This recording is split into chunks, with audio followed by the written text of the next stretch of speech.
Association des dirigeants et administrateurs d'entreprises. Bonjour Daniel Kaufmann. Bonjour. Merci d'être avec nous ce matin sur iTélé. On va parler création d'entreprises, plus précisément de start-up. Le travail, c'est l'un des principaux thèmes de la campagne présidentielle. Beaucoup de monde rêve de créer son entreprise et plus précisément sa start-up. Vous avez écrit ce petit fascicule pour toutes les personnes qui sont intéressées. Ça s'appelle Gouvernance et Start-up. J'espère qu'on le voit à l'écran. Voilà. C'est quoi votre message ce matin? C'est allez-y si vous voulez créer votre start-up, mais ne faites pas n'importe quoi. Tout à fait. Alors, vous savez que tout le monde peut créer une start-up, que vous soyez diplômé ou pas diplômé. Donc, c'est quelque chose qui est ouvert à tout le monde, de tous nos concitoyens français.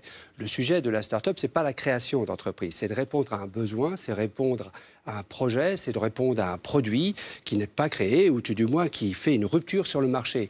Et une fois qu'on a créé l'entreprise, le dirigeant, le créateur d'entreprise, qui a en moyenne aujourd'hui à peu près 38 ans, hein, ce n'est pas quelqu'un qui a obligatoirement 25 ans. Donc, il a une certaine expérience de l'entreprise.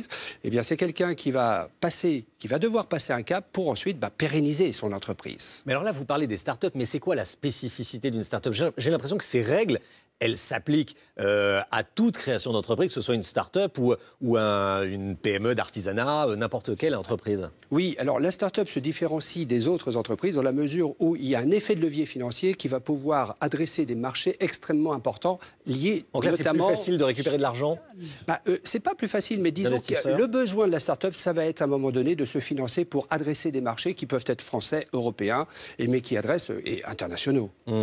Alors, c'est quoi les spécificités en termes de direction? Vous dites, on crée la start-up, mais parfois, le manager se laisse dépasser, c'est ça? En fait, on a trois caractéristiques du manager, et ce qui explique que plus de 75% des start-up ne passent pas la 4e année. Et ça, c'est un vrai danger. Aujourd'hui, vous avez vu, vous avez un développement extraordinaire du nombre de start-up. Et d'ailleurs, on est presque la première nation européenne devant nos amis anglais. Donc, c'est quand même quelque chose d'important. Le sujet, c'est que, passé 4 ans, le nombre de start-up diminue drastiquement. En fait, c'est lié à trois choses. D'une part, la solitude du dirigeant. Le dirigeant souhaite garder la mainmise et le contrôle de son entreprise. Aujourd'hui, vous ne pouvez plus résister à tout ce qui se passe, c'est-à-dire dans un temps extrêmement limité, vous avez une multiplication par 10 du nombre d'actions à mener. Donc le dirigeant est seul.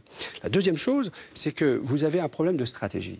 Et en France, l'une des caractéristiques des sociétés françaises, c'est qu'elles n'ont pas une stratégie bien définie. D'où leur problème. D'ailleurs, dans le ventre mou de l'économie française, vous avez énormément, et là je dépasse le cadre de la start-up, de sociétés qui ne se développent pas. Et là, c'est lié aussi à la stratégie. Et la troisième chose, c'est qu'on a un déficit extrêmement important dans les sociétés françaises. Et là, pour les PME et pour les grands groupes, de management. Et alors, comment voulez-vous, quand vous créez une start-up, avoir un déficit de management quand vous devez attirer les talents? Et nos start-up ont un vrai problème par rapport à ça, puisqu'elles ont du mal à retenir leurs talents. Vous savez que vous avez 60% de vos salariés qui ne connaissent pas vos valeurs, qui ne connaissent pas votre vision, qui ne connaissent absolument pas vos produits. Pour pouvoir les développer, ils sont démotivés. Et ça se prépare comment? Alors, conseil pratique à celui ou celle qui veut créer sa start-up? Alors, la première chose, c'est que d'arrêter en amont, c'est de passer un cap au niveau du dirigeant, c'est-à-dire arrêter de vouloir tout diriger tout seul.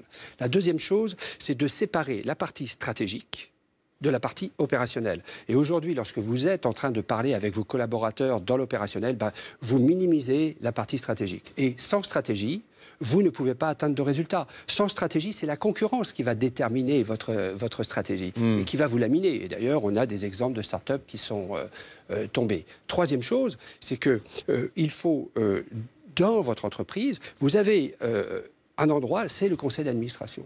Et dans ce conseil d'administration, il va falloir vous étoffer au plus haut niveau par des administrateurs qui vont pouvoir, eux, qui ne sont pas dans l'opérationnel, distinguer l'opérationnel du conseil d'administration. Prendre un petit peu de recul et de hauteur. Prendre les bonnes décisions dans l'intérêt supérieur de l'entreprise. Évidemment. Tout le monde peut créer sa start-up. Vous disiez moyenne d'âge à 38 ans, mais à 18 ans, on peut créer sa start-up. Et à 65 ans, à 16 ans, à 14 ans, à 70 ans, le sujet, c'est d'identifier un produit, d'identifier un service, d'identifier un besoin. Alors justement, là, quels sont les secteurs les plus porteurs? Il faut aller sur quel domaine d'activité? Aujourd'hui, les secteurs les plus porteurs sont essentiellement la partie du numérique, parce que là, vous avez des jeunes qui sont des geeks, qui connaissent parfaitement et qui identifient des besoins besoin absolument extraordinaire. Et puis, c'est aussi votre expérience. Vous sortez, vous voyez qu'il y a un vrai problème et qu'il s'agit de trouver une solution à ça. C'est votre expérience personnelle. Et à ce moment-là, vous dites, mais comment régler le sujet? Et donc, vous pouvez créer votre start-up. Et le sujet, ce n'est pas la création de la start-up, puisque c'est un outil juridique. Mais le sujet, ça va être de gérer l'entreprise en tant que chef d'entreprise. Et là, vous avez raison, c'est toutes les PME sont concernés par le sujet de la pérennité de l'entreprise. Merci beaucoup Daniel Korfmat, auteur donc de ce petit guide gouvernance. C'est un ouvrage collectif. Start-up, c'est un ouvrage collectif, vous l'avez écrit avec Marc Chambaud. Merci beaucoup d'être venu nous voir ce matin sur iTélé et merci pour tous ces bons conseils. 7h.